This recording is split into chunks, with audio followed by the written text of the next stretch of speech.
Okay, so the area of an annulus.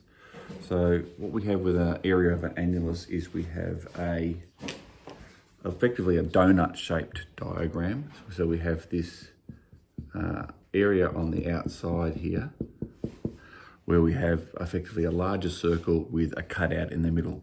Okay, to find the area of this shaded area, we would need to go, what is the area of the larger circle? And then we would subtract the area of the lower circle. So let's look at our diagram. We can see here we're given the radius of the smaller circle. Okay, now sometimes you might be given the diameter, in which case you'd have to work out the radius.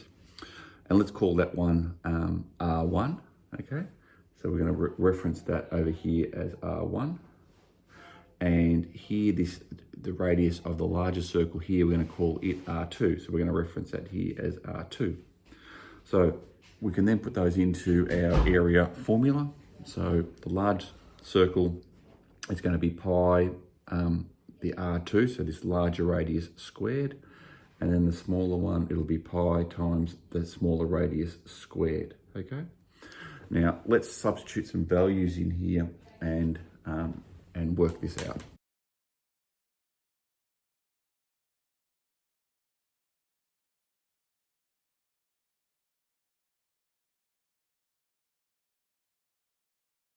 Okay, so our smaller radius now can seem to be 3 meters. So we can substitute that into the value here. So we have pi by 3 squared, okay?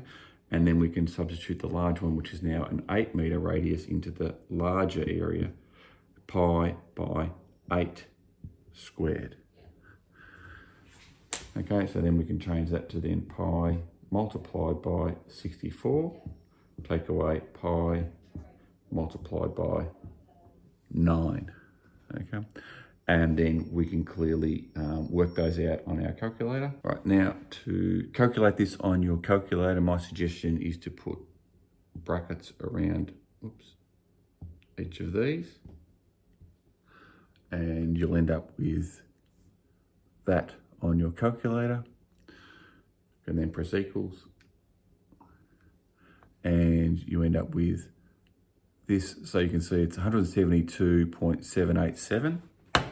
Okay, 172.787.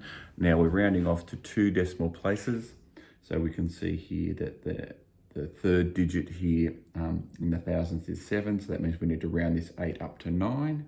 So that becomes 172.79 meters squared.